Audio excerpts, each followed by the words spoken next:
Vítejte u dalšího dílu Ženy podnikatelky, do kterého přijala pozvání Petra Macounová. Peti, ahoj, já tě vítám.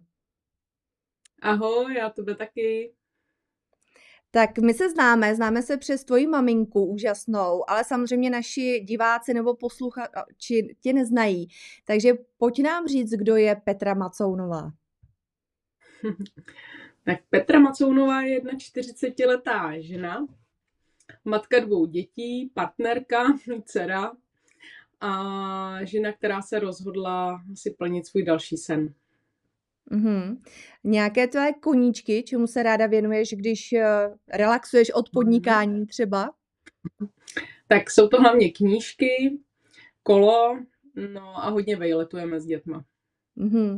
A možná i cestování zahraničí. Viděla jsem taky, že jsi někde v zahraničí byla, takže možná poznávání i cizích krajů a možná té kultury a těch zvyků tam, které jsou. Proč ty a podnikání? Protože jsem dospěla k závěru, že mi je nejlíp, když si tomu šéfuju sama, když nade mnou nikdo nestojí a nediktuje mi, jak a co mám dělat, a podnikám prostě v tom, co mě baví. A my se určitě dostaneme potom dál i k nějakým jako tvým top jako benefitům právě v rámci toho podnikání. Ale pojď nám říct nějakou tu tvoji cestu, kdy vlastně a v čem jsi začala podnikat. Jestli to byla jedna věc, nebo toho bylo více? Tak já jsem měla už jeden sen, ten se mi vyplnil na mateřský. Koupila jsem si byt v horách a jelikož jsem se do něj tak zamilovala a nechtěla jsem ho úplně pronajímat trvale, což byl první záměr, tak jsem ho začala pronajímat krátkodobě a vlastně věnovala jsem se tomu počas mateřský. Vždycky jsme tam jezdili s maminkou, maminka hlídala, já jsem tam ubytovala hosty, dělala jsem si takovou tu hostesku, recepční fakturace a facebooková obsluha. No a vlastně to mě bavilo, byl to příjemný přivýdělek a navíc jsme tam užili dost krásného času. A to byl takový jako prvopočátek mýho podnikání. Bylo to příjemné, protože na mateřský nemusíš platit sociální a zdravotní, máš možnost toho volna od dětí chviličku zajít takzvaně trošku mezi normální lidi. No a já jsem se v tom našla. Je fakt, že tenkrát do toho hodili vidle s koronou, nebo jak tomu budeme nazývat. A já jsem to vlastně pronajala trvale a trošku mi to začalo chybět, ale v té době mě končila mateřská a já jsem se něčemu věnovat chtěla. No a pak už to byla taková jako plejáda různých oborů a různých funkcí, kde jsem se jednak snažila samozřejmě nás uživit, ale dělat něco, co mě baví. A ať už to bylo na ičo, na živnost, nebo pod klasickým zaměstnaneckým poměrem, ale ani jedno z toho nebylo to, co si prostě představuju a kde bych se cítila volná, šťastná a kde bych se dál mohla rozvíjet. Takže to byl ten důvod, proč vlastně jsem šla dál a hledala a hlavně sebe a snažila se najít něco, co by mě naplňovalo tolik, abych byla maximálně spokojená a samozřejmě, aby uživila i sebe a děti. Je mi jasný, že právě přesně nějaký ty překážky, úskalí tam jakoby jsou a my podnikatelé někdy nečekáme, že přijde něco tak velkého, jako je právě přesně korona, covid. Na to fakt nebyl nikdo jako překvapený. Dá se asi možná říct, že možná kdyby to nepřišlo, tak by si v tom asi pokračovala dál, protože evidentně je i na tobě teďka vidět, když o tom mluvíš, že tě to fakt jako neskutečně bavilo a naplňovalo. A myslím si, že ti to i šlo, že jako si neměla jako nouzi právě o ty klienty, kteří by tam byli ubytovaný, ale že vlastně zrovna tato překážka, která vlastně přišla i s tím, kdy si pak asi končila tu mateřskou, tak potom vlastně si chtíc nechtíc, právě proto, jak jsi říkala, abys mohla uživit tu rodinu, tak si sklouzla i vlastně k tomu, že jsi se zase na nějakou chvíli dostala do nějakého toho zaměstnaneckého poměru. Byl to velký skok do toho, zase jít vlastně někde plnit nějaký úkol někoho a vlastně jako nemít tu svobodu? Byl to velký skok, já jsem se hlavně prala i s tím, že jakmile jsem nastoupila do práce, tak jedno nebo druhé dítě onemocnělo.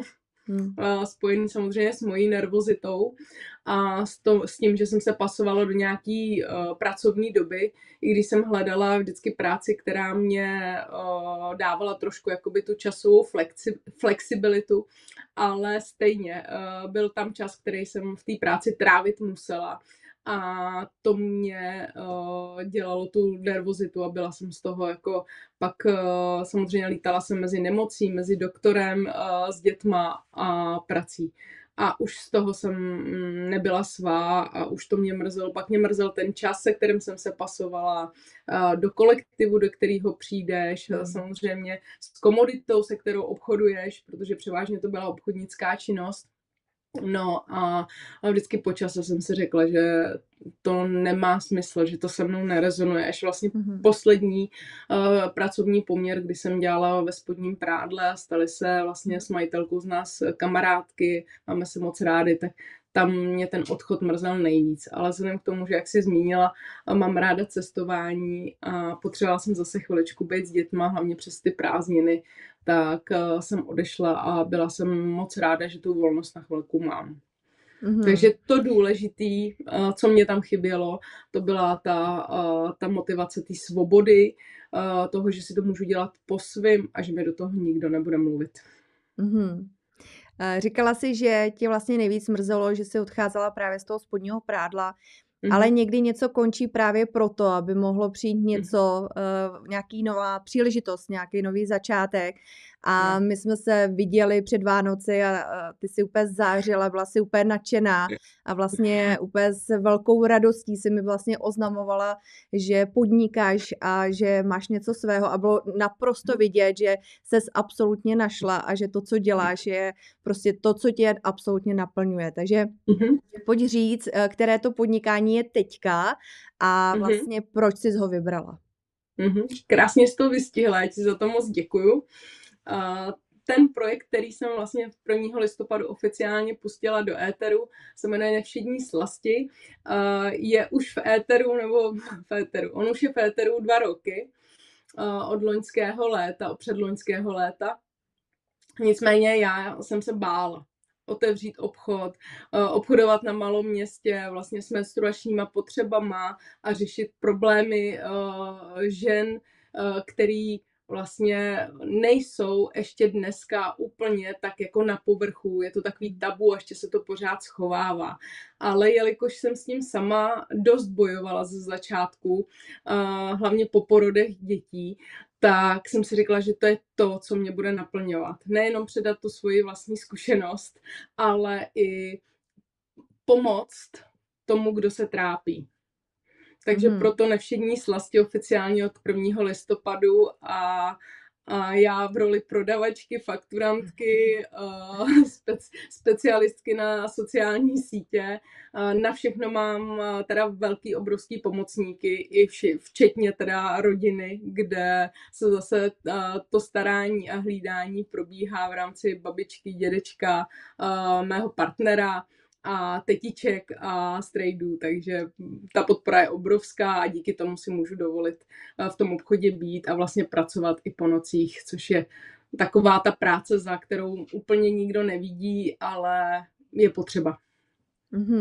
Já se možná zeptám, jestli ten strach byl prvotně z toho, jestli člověk třeba půjde do nějaký půjčky, do nějakého dluhu na ten začátek, aby si mohl vlastně pořídit nějaké zboží a všechny věci k podnikání, anebo to téma, který si vlastně jako svým způsobem byť našla takovou trhlinu tady jako v tom městě, protože za mě tady nic takového není, jak na to budou pohlížet ty lidi. A nebo jestli ten strach byl vlastně z obojího toho, ať už z té, anebo z té sféry. Já musím říct, že ani jedno z toho, co říkáš, já jsem tam měla hlavně pochybnosti sama k sobě. Jestli to dokážu. Protože tenkrát vlastně to vyplynulo samo s apartmánem. Byla příležitost, rozváděli jsme se s mužem, měli jsme nějaké finance, který jsem nechtěla rozfrcat, nebo jak to říct. A tohle bylo dávnej sen, pořídit si něco a pronajímat to. ale tady jsem se hledala a vlastně tak jako ukotvovala a hodně dlouho pochybovala, jestli to dokážu. Protože ono koupit byt, přidat tam nějakou vázičku a otevřít to na Bookingu nebo přes Slevomat je trošku něco jiného, než pak jít a hledat ty dodavatele, který ti vyhovujou. A když už něco, aspoň v mém případě já prodávám, já tomu musím 100% věřit, protože nejsem úplně Horst Fuchs, abych prodala všechno. Mně to prostě nejde. Jakmile tomu nevěřím, neprodám to. Měla jsem svoje oblíbené výrobky, když jsem dělala ještě obchodního zástupce před dětma a ty mi šly nejvíc, ale pak byly věci, které buď jsem o nich nemluvila, anebo jsem rovnou řekla, že mi nevyhovujou a že je nemám ráda. A ty lidi to na mě takhle měli rádi a brali to. Takže to úskalí bylo jedno jediný, jenom já a moje sebevědomí, jestli to dokážu. A jelikož jsem měla možnost vycestovat do Jižní Ameriky vlastně už loni v létě a pracovat tam na sobě, tak vlastně tam ty pochyby veškerý odešly a přišlo to uvědomění, že když už nevšední slasti jsou rok oficiálně na světě, byť se s nima nic neděje, tak pojďme do toho a dáme to dokupy. A pak už to šlo ráz na ráz. Dobře, takže finance byly, takže na ten rozjezd ty finance člověk měl, pořídil si teda nějaký prostor, v hlavě jsi tak jako se sumírovala, co se týče nějakého portfolia, který tam chceš mít, s tím si v pohodě, co máš vyzkoušené a tak mi je jasný, že tam k tomu patří i nějaký jako webové stránky nebo promo, Facebook a tedy.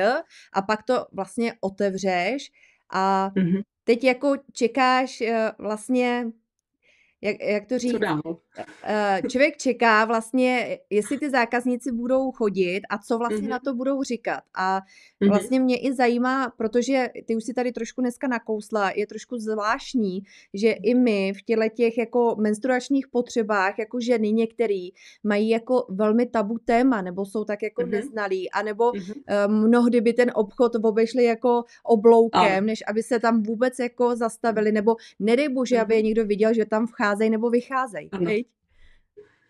Ano. Mám to stejně. Jo, jak říkáš, přesně je to tak. Je to tabu a já ve chvíli, kdy jsem otevřela, tak jsem si říkala, tak teď je kus práce za mnou. Brala jsem si teda půjčku, ne, že by tam bylo úplně jako dostatek financí, řešila jsem to půjčku, ale věděla jsem, že ji dostanu, že ta možnost tam je. Měla jsem ty dodavatele už pár měsíců vybraný, i jsem s nima komunikovala. Ale to úskalí, když otevřeš a teď co dál, že jo? Na čem budeme pracovat, aby vlastně ty lidi přišli. Je fajn všechny ten nábytek nakoupit, vybavit to, něco tam poštelovat, udělat si hezký světýlka, vybalit si ty kalhotky, ale jako co dál? No a to bylo moc hezký a s tím musím říct, že hodně pomohly sociální sítě. Za což jsem jim jako obrovsky vděčná, protože než se udělala reklama, ať už to byla cedule nebo nějaký polepy, tak vlastně sociální sítě už o mě dávno věděli. My jsme vlastně dělali s kolegyní, která mi pomáhá se sociálníma sítěma, tak jsme dělali jakoby takový proma, jak se vlastně slasti tvoří, nakupujou nábytek a nakupujou materiál nebo zboží, takže to vlastně už běželo a to byla taková jakoby otvíračka v tomhle, že ty lidi se přišli podívat a musím říct, že z 90% první otevírací den to byla i ta komunita, která okolo mě je. Mám spoustu přátel, jsem za ně moc vděčná, jsem tady i rodačka turnovská, tak je to o to snazší, že tě ty lidi znají odmala. Většinou to je výhoda a přijdou podpořit, protože ti to přejou.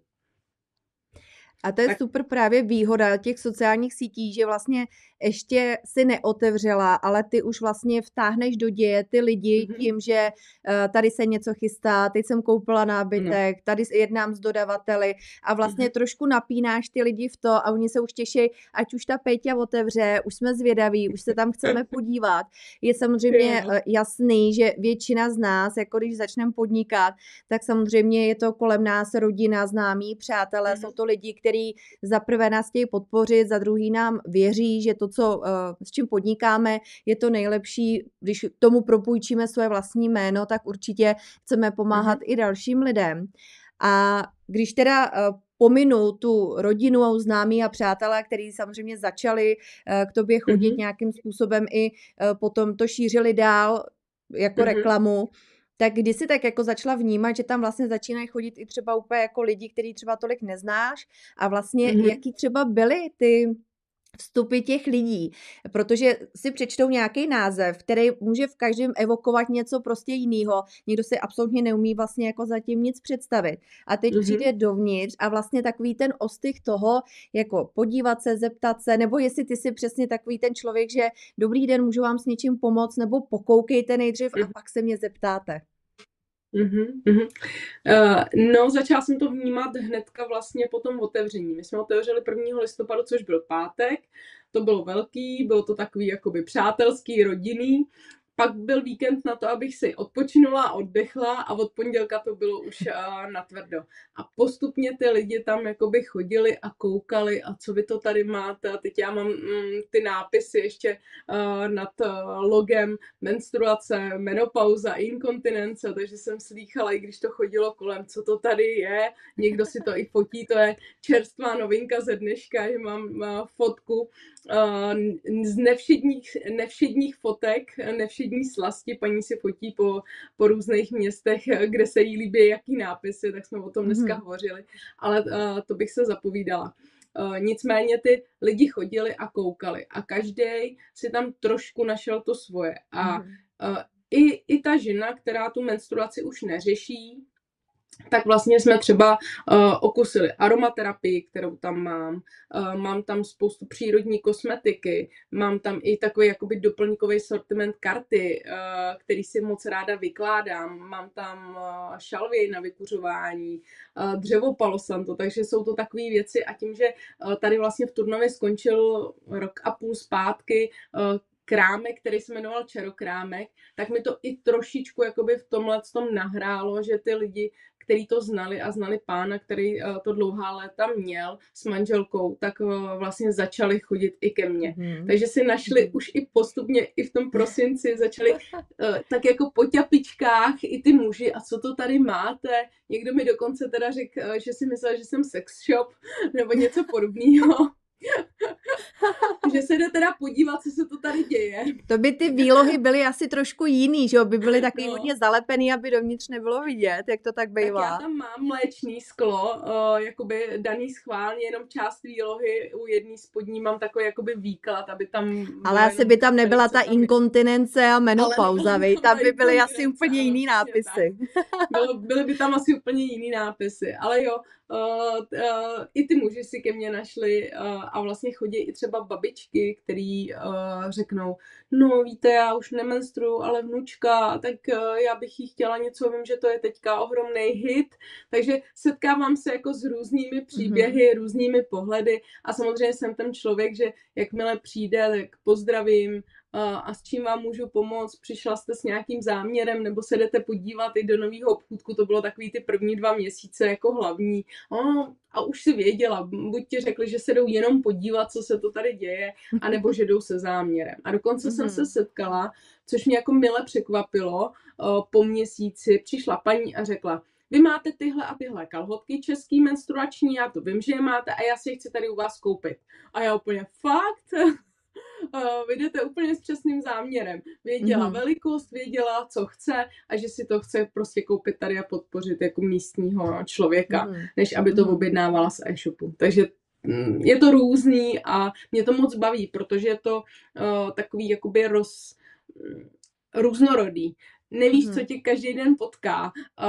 Není ta práce stejná. A i když jsi za tím pultem, tak a máš ten kontakt s lidma, bez kterého já prostě existovat nemůžu. Mám ráda i tu účetní podobu, kde si sedím u toho počítače v klidu a teď si píšu ty kódy těch výrobků, ale tohle mě naplňuje. A když odejde spokojený člověk s věcí, která mu pomůže, tak je to pro mě to nejvíc, co může být.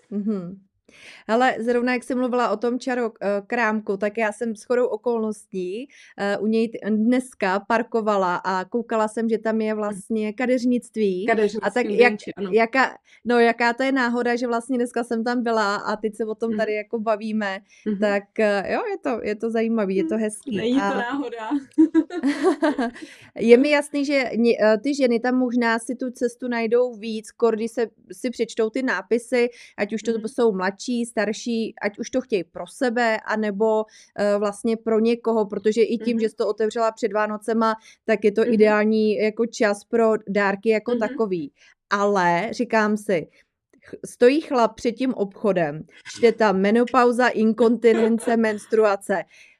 Co ho donutí jít dovnitř? Zvědavost, nebo jsou to lidi, kteří tě znajdou za tebou, tě podpořit? Víš, že si neumím představit úplně cizího chlapa, který vlastně tyhle potíže nemá, ale je třeba pravda, že je to starostlivý partner nebo manžel a ví, že třeba jeho manželka nebo dcera s tím má potíže, tak možná v rámci hledání pomoci, aby se jim doma jako ulevilo, to si asi umím představit. Ale pojď mi schválně říct, z jakého důvodu tam ty chlapy chodí. Já mám 3 typy mužů. Dobře, pojď. Je zvědavej a jde se podívat, co se to tam děje. Druhýho vtáhne manželka, takže ten musí. A třetí teda typ, co mám čerstvě, tak já mám vlastně i výdejní místo zásilkovny, protože mám většinu dodavatelů na zásilkovnu, tak ten teda jde a říká si, kam jsem si to poslal? No jo, ale už tam musím, už tam mám ten balík. Takže už tak jako tak přijdou. Musej, nic jiného jim nezbývá. A musím říct, že častokrát se tam jako hezky zapovídáme a já se snažím i toho chlapa tam jakoby uvolnit, aby se tam necítil, byť tam mám napsaný, že to je útulný prostor, nejen v závorkách, ne pro ženy, tak se snažím i toho chlapa tam samozřejmě jakoby přijmout, jako kdyby přišel do běžného obchodu a něco mu i nabídnout, pokud si nechá samozřejmě, pokud jde jenom zarytě, jdu si pro zásilku a rychle pryč, tak to nenutím. Ale pokud jako se zajímá ho, co tam mám a co bych třeba mohla nabídnout i jemu, tak třeba jdeme cestou té aromaterapie a nebo i péče, kosmetiky a případně potravinových doplňků, který tam mám a který mám sama odzkoušený. Ale já si umím představit, že takový chlap, který si jde pro zásilku, že si tam něco jako poslal, že si sám něco koupil, jo, a odejde od tebe s nějakým dárkem pro ženu, tak víš, jak to někdy bývá, ty si zase něco koupil, zase nějakou zásilku, zase utratil nějaký peníze, jo, někde, ale když v zápětí vlastně přijde takovej ten dárek, hele, ale myslel jsem i na tebe, koukej, přinesem ti jako dárek, tak tam to jako krásně může se takhle jako srovnat. A ještě mě napadlo tím... i objednávky ze zásilkovny, najednou se stala i objednávka na kalendář na nespoutanou ženu, takže krásný. No hezký. Hele, a vnímáš otevření 1. listopadu před ten předvánoční čas jako trefný? Bylo to jako opravdu takový, kde se to podepsalo tím, že jak jsi i šlápla třeba do těch sociálních sítí, protože já sama tě sleduju, takže vím, že tam prostě dáváš spoustu těch příspěvků, dá se říct denně, takže umím si představit, že člověk, když do toho dal nějaký finance, sama si říkala, že jsi na to i vlastně jako půjčila. Ano. A ty to otevřeš, protože ta návratnost mnohdy bývá jako strašně dlouhá, jo. Protože než začnou přicházet lidi, že jo, než prostě se protočí nějaký zboží, teď jsou nějaký nájmy a takový, jo, ale když to člověk jako vychytá, mám schválně říct, jak to bylo u tebe. Tak bylo to plánovaný. Já jsem teda měla takovou jako, protože jsem akční člověk, tak jsem si myslela, že se vrátím 10. září z Jižní Ameriky a 1. října odevřu. To se úplně nepovedlo, protože to samozřejmě trvalo, byť prostor už jsem měla najítej, ale chviličku dalo, než jsme to připravili, než jsme podepsali nájemní smlouvy a tak podobně. A já jsem byla vlastně ráda, že to o měsíc posunulo, protože mě to dalo čas vlastně se ještě s tím zbožím tak jako pomazlit a doukotvit si, jak ten obchod bude vypadat, protože já jsem takový člověk, co rychle přijde, udělá tsunami, takhle to bude a je to. A tady jsem ráda, že ten měsíc se opravdu počkalo a když se 1. listopadu otevřelo a vlastně den ode dne pak přicházelo víc a víc lidí. Teď už na nich byl trošku s tím 1. prosincem znát ten tlak těch Vánoc a to, co se děje. Samozřejmě přicházely i vánoční balíčky. Já jsem objednávala hlavně od ty kosmetiky, co mám, vánoční balíčky, aby byly k dispozici. Tak to bylo jako hezký ty lidi pozorovat, jak čím dál tím blíž k tomu štědrýmu večeru začíná takový to, tak já i tady něco koupím, tady se toho dá koupit, to je super. A když ne, tak aspoň poukaz, tak si žena nebo vnučka nebo dcera koupí menstruační kalhotky, když o tom mluví, když nějaký má, oni už nefungujou, oni už jsou špatný, tak to je super. A to bylo jako moc hezký. To mě jako bavilo. Musím říct, že jsem i hodně vyčerpala energie, protože jak by řekl Karel Gott, tak letos jsem to opravdu nečekal. Tak ani já jsem v tom prosinci nečekala takovej masakr, jaký se konal. Ale jsem za něj neskutečně vděčná a aspoň jsem měla takový jako dobrý pocit, že těch 14 dnů, co jsem prakticky odpočívala doma s dětma na svátky, tak byl zasloužený odpočinek. No tak to je krásný, já myslím, že je to sen každého podnikatele vstoupit na ten trh oficiálně a prostě od prvního dne, aby se mu jako takhle krásně dařilo. Ale ne vždy tomu takhle je a samozřejmě občas k tomu podnikání patří nějaký překážky, úskalí nebo třeba nějaký hejtři. Máš už ty za tu krátkou dobu, teďka když se bavíme o tom posledním podnikání, máš nějaký právě jako zkušenosti s nějakou negací na té druhé straně takhle? Mám, už i já mám, musím říct, že taky jsem to jako nečekala, nebo člověk si to nějak jakoby nepřipouští, ale mám 2 takové zkušenosti, jedna je online, nahrávala jsem jeden svůj osobní příběh, bylo to jednak v rámci výcviku na sociálních sítích a jednak já zase neumím jako nahrávat video, abych v něm lhala a vyprávět příběh, který se mi nestal. Jo, neřeknu třeba všechno, nezabíhám úplně do všech detailů, ale neumím to. Ty lidi to na mě poznají. A já bych to ani nenatočila vlastně. Takže jsem vyprávěla jeden svůj osobní příběh, co mě vlastně jakoby už potkalo v raném mládí, když jsem s menstruací začínala a kdy to pro mě jako pro mladou holku bylo dost těžký a ještě když se potýkáš s takovýma těma věcma, co ti nejsou úplně příjemný, že něco se stane, nějaká nehoda a ty nevíš jako mladá, jak to řešit. No, dala jsem to na ty sociální sítě a vlastně po čase, až po dlouhým, se mi tam objevil jeden velmi nepříjemný komentář. Nechci ho ani říkat tak, jak zněl, ale byl velmi nepříjemný. Ta dotyčná mi i hejtovala takovýma těma červenýma smajlíkama pár dalších příspěvků a já jsem se rozhodovala, jak a jestli vůbec na to reagovat. Ale jelikož si myslím, že tyhle ty věci se řeší do očí, pokud mám s někým problém, něco se mi nelíbí, tak to tomu člověku řeknu do očí, tak jsem se rozhodla, že na to reagovat nebudu a toho dotyčného člověka jsem blokovala na našich oficiálních stránkách i na mých soukromých a vlastně tím jsem to uzavřela. Jak na sociálních sítích, tak v sobě. No a teď mám ještě jednu čerstvou zkušenost a to je taková spíš jako úsměvná. To jsem si taky říkala, že mě úplně jako snad nepotká, to se prostě neděje, protože sama na tyhle věci jako nemám to vůbec zapotřebí, nebo nenapadá mě to vůbec. Nechali jsme vyrobit takovou hezkou ceduli, která vlastně jakoby vlákávala do toho našeho obchůdku, protože já nejsem úplně na té hlavní třídě, dělala jsem kousek za. A měla jsem ji zhruba měsíc starou a bylo takový Ačko, kde byla možnost i napsat jako nějakou aktuální novinku a pak v krátkosti, co obchůdek prostě má a šipka. A za bílýho dne mezi 11. a 12. hodinou 30. prosince pod kamerama městské policie se ta cedule nedávratně ztratila. A tak to jsem byla jako překvapená, říkala jsem si, co se děje, kdo potřeboval mít jako 30. prosince nevšední slasti doma.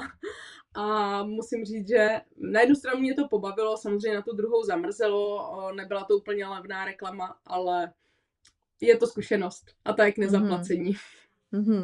Takže vlastně tak takový ten... Takový úskalí. Jo. Takže to byl takový ten poutač vlastně před tím obchodem, když ty lidi Ano. vlastně jdou okolo. Ty jsi říkala, že to bylo 30. Možná bych chápala, kdyby to bylo 31. Že by někdo brzo už slavil Silvestr, anebo 1., že by se teprve od někaď vracel a vzali si to jako třeba suvenýr. Takže na druhou stranu, víš, jak se to někdy říká, jo, že ty hejtři vlastně jako mnohdy upozorňujou a aniž by si to uvědomili, tak oni vlastně jako přinášejí více a více lidí k tobě, protože se ty lidi vlastně jdou se vlastně podívat, jo, když někdo někoho jako hejtuje, tak vlastně ta zvědavost těch lidí, no a co to tam je, co se tam vlastně jako děje a o to víc, jako ty lidi tam jdou, pak zjistí, že je to úplně v pohodě, už tam jako zůstanou, takže jako se to říká, že o kom se nemluví, jo, tak ten není v kurzu, takže samozřejmě tohle k tomu patří, asi kdyby všichni byli úplně tip-top spokojení, bylo by to asi fakt jako divný, patří to do nějaký jistý jako míry, jo, samozřejmě nesmí to být už do nějaký ty jako hodně nepříjemný, který by to mohlo třeba nějakým způsobem i třeba poškodit jméno nebo to podnikání, ale takový to ono, když si to tak člověk vezme, stejně to jsou lidi na druhé straně, kteří jsou nešťastní a nespokojení sami se sebou a jsou to jenom výkřiky jejich, jo, protože kdyby byli v pohodě, tak jich tady nějaká Macounová, která si něco nahrává, tak jim to je úplně jedno, ale povídej si, já jdu dál, jo, a tím, že to v nich zarezonovalo, tak řeší nějaký svoje vnitřní boje.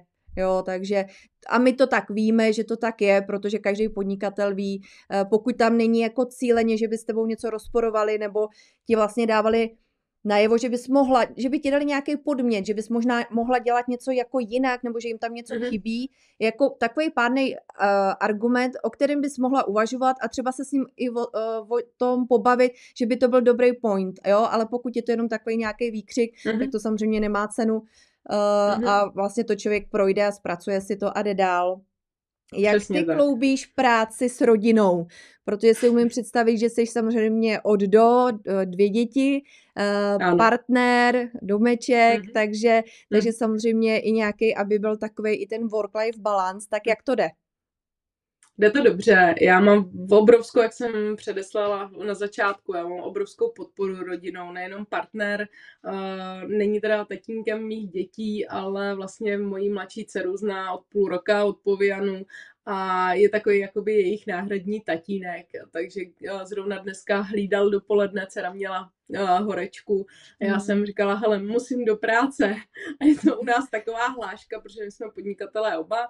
On má vlastně svoji firmu, je elektrikář, revizák, takže ví, co to je, když prostě musí akutně někde vyjet, být tam ne od 8 do 16, ale prostě dokdy je potřeba, aby elektrika fungovala, ať už je to na zámku nebo v soukromém domečku. Takže my si vlastně v tomhle tom obrovsky vyhovujeme. V čem jsme trošičku bojovali, tak to byla práce na počítači. Já jsem si do té doby, dokud jsem nesedla k těm dodacím listům, nedovedla představit, co to obsahuje, byť jsem mu chvíli účetnictví dělala, takovou tu přípravu, ale dokud nesedneš k tomu svýmu, víš, že to musí být do rána, tak s tím jsme trochu pracovali. Teď si z toho děláme obrovskou srandu, protože on přijde a tak ty ještě sedíš u počítače. No to není možný, tak to já už jdu spát a už na tebe čekat nebudu. A dělá si z toho srandu přesně to, co jsem já před lety říkala. No a jinak mám úžasnou maminku, která bydlí prakticky naproti přes silnici, se kterou se vlastně znáte a která mě s tebou seznámila. A je úžasná babička, dcera, mám i podezření, že jí má radši než mě. Oni jsou takový jako podobnější. Jsou obě dvě takový jako pečovatelky a nejradši by celý den proseděli u knížek, u nějakého hraní a takový jako klidný jsou, takže maminka je opravdu na plný úvazek babička. I se starším synem krásně vychází. Můj děda třeba, tatínek, děda mých dětí, tak je naučil mariáš počas hlídání, takže moje děti hrajou líp mariáš než já. A mám i úžasného bratra, který bydlí vlastně s rodičema, má sám 3 děti se švagrovou a když už nemůžou oni, ani můj muž, tak vlastně teta, moje švagrová, je vždycky zastoupí, takže tam jakoby tohle to je naprosto vyladěný a ještě tady mám v záloze, když tak sousedku. Koukám, že to máš obšancovaný.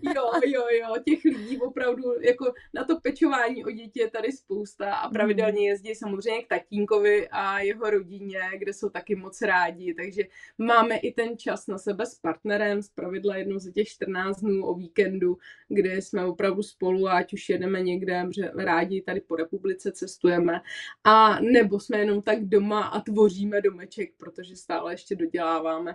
Byť rok bydlíme v novém, tak pořád je co na čem pracovat. A když už ne v domečku, tak na zahradě pak přes léto. No. Takže snažíme se to vybalancovat.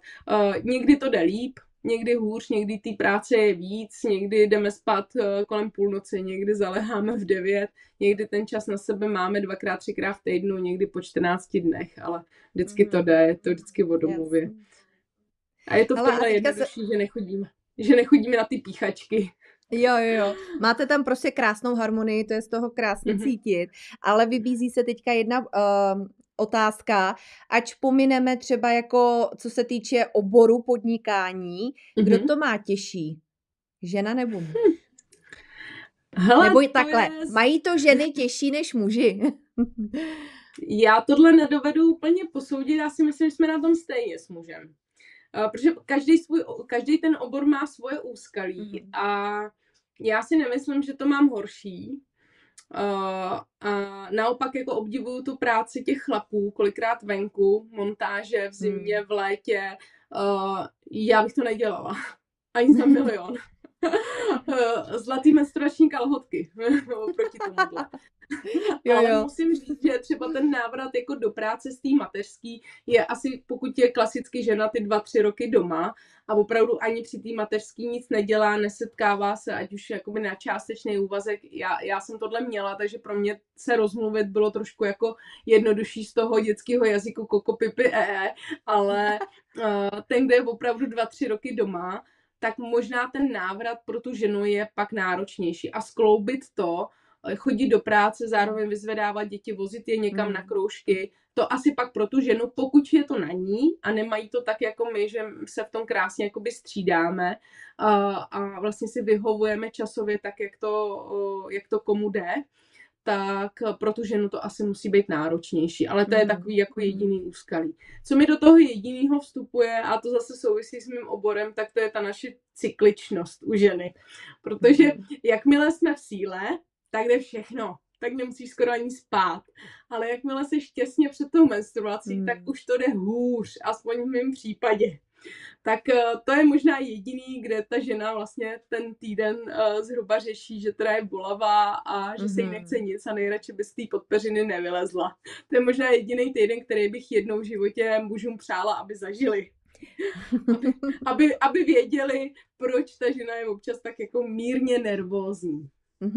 Tak hezky kulantně si to nazvala, mírně kulantní, protože ať oni teda nemají tyhle ty stavy menstruační, bolestivý a tak dále, ale mnohdy ten týden oni označují jako doma někdy třeba takhle, co se bavím s některýma, jako nesnesitelný a výbušný a kdy chodí kolem svých manželek, partnerek po špičkách a mnohdy v těch nákupech je čokoláda a zmrzlina a protože prostě vědí, že to bude zrovna velká spotřeba ten týden, takže já si myslím, že i oni na druhou stranu to občas taky s náma nemají, s těma náladama, s tím kolísáním taky jednoduché, ale nechci to úplně zveličovat, jako máme to taky těžký, jasně.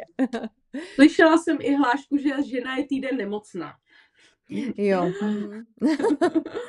Já na druhou stranu říkám, že žena menstruuje týden a muž ty zbylý 3 týdny v hlavě, takže ono to je takový jako, každý má svoje. Hele, když už teda u té menstruace takhle jako vlastně jsme, tak já jsem slyšela takový to, že je to vlastně takový to nečistý, takový to, Mhm. jak bych to řekla, že mnohdy ty partneři, a to jsem i taky jako slyšela od známých, že to je jako ten týden, kdy se té partnerky pomalu ani nedotýkají, jo, nebo prostě berou to, jak když je to něco jako špatného. Přitom ten Fuj. čistící proces té ženy je jako úžasně nastavený, jo, a ba naopak, ta žena by měla mít právě, nechci říct jako úplně jako opečovávána, ale chápána v tom, co vlastně se jako děje, takhle to prostě nastavila příroda. Jako my s tím nic neuděláme, takhle to prostě je a pokud chlap se rozhodl žít se ženou, k tomu to samozřejmě patří a samozřejmě i ona potřebuje pochopení a prostor si tohleto odžít v ten týden. Mám to úplně stejně, nicméně tak, jak mi i ty ženy chodí, to, jak se setkávám s těma lidma a mám kolem sebe tu komunitu těch kamarádek, tak to mnohdy takhle je, no.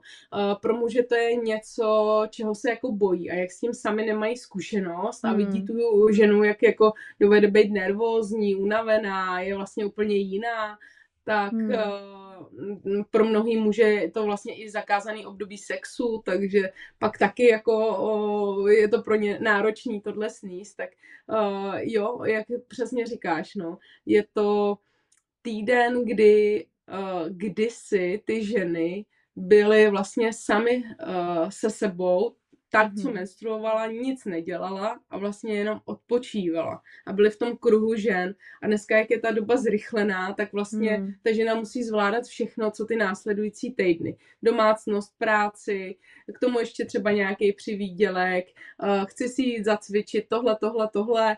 A najednou je tady menstruace a mně si nic nechce, jak nejradši zalezla někam. No. A pro toho chlapa je to jako těžký pochopit, protože on má vlastně tu linku, že jede furt. Jak má ten jeden hormon, tak jede furt stejně. Tam se to nemění, tam to není takhle jako úplně živý. Hele, Peti, tohle je hrozně jako zajímavý téma. Já si myslím, že bychom se na to dokázali my dvě bavit jako dlouhodobě. A možná si myslím, že tohle ani nebude naše jako první, ano, ale ne úplně poslední, třeba nějaké takovéhle vysílání. Určitě za tu dobu, kdy budeš teďka to rozšiřovat a víc působit vlastně v tom podnikání, nabereš spoustu dalších jako zážitků a zkušeností a možná i takovej humorných třeba, který s náma tady potom někdy zase probereš. Nicméně možná teďka kouká nějaká žena, která třeba už je taky ve věku třeba 40+ a má ty děti už třeba takové samostatné jednotky a možná je vyhořelá v práci a možná jí vlastně navnadilo mít nějaký taky svůj vlastní projekt, že by jí taky vlastně bavilo už nepracovat pro někoho, ale sama na sebe, jako teď v tom věku, kdy má třeba už tolik prostoru, protože už nemá tak malé děti, aby se o ně třeba jako starala. Ale váha, má tam taky nějaký strach. Co by se třeba od sebe nějaký tip poradila těmhle ženám? Neboj se. Pokud to děláš srdcem, baví tě to a to srdce je celý tím naplněný a moc potom toužíš, tak se to vždycky nějak poskládá, aby se to událo. Protože když se budeme bát, to je ta naše největší a jediná brzda. Nejsou brzda finance, není brzda rodina, ani partner, i když v to třeba nevěří, ale jediná brzda jsme my sami a náš strach. To aspoň je moje zkušenost. Takže se a neboj se. Ne, nedarmo se říká, že v podnikání je třeba taky riskovat. Protože prostě nikdy nevidíme za tu zatáčku, nemáme tu křišťálovou kouli, nevidíme, co jak bude, ale když máme tu svoji touhu, hnací motor a vlastně nějaký ten svůj sen, tak to je neskutečný to, co nás žene dopředu. Jak jsem říkala, my bychom se tady o tom všem mohli bavit dlouhodobě a možná právě i některý z našich teďka diváků nebo posluchačů je zajímá ještě spoustu dalších třeba věcí, mají nějaké otázky nebo něco, co by se tě chtěli zeptat, takže my samozřejmě dáváme na tebe tady kontakt To znamená, Děkuju. že můžete Péťu kontaktovat, zeptat se jí na cokoliv, co tady nebylo řečený, možná vás něco zaujalo, možná jste se dozvěděli něco nového, takže určitě v případě využijte kontakt a Péti se můžete zeptat na cokoliv. Já ti moc děkuji, že jsi přijala pozvání, bylo to moc skvělý povídání a budu se těšit právě třeba případně, že zase za nějakou dobu společně něco natočíme, protože to bylo velmi zajímavé téma. Myslím si nejen pro mě, ale i pro ostatní. Já ti taky moc krát děkuju, Lenko, i pro mě to bylo takový vlastně jakoby uchopení toho, co se událo loňský rok a hezká rekapitulace a jsem moc vděčná za to, že jsem měla tu příležitost si tady s tebou popovídat. Budu se na tebe těšit, že se za mnou taky přijdeš podívat a těším se na všechny ostatní, ať už to bude dotaz a nebo osobní schůzka po telefonu, cokoliv. Ráda. Tak jo, měj se krásně a ahoj. Ahoj, nashledanou.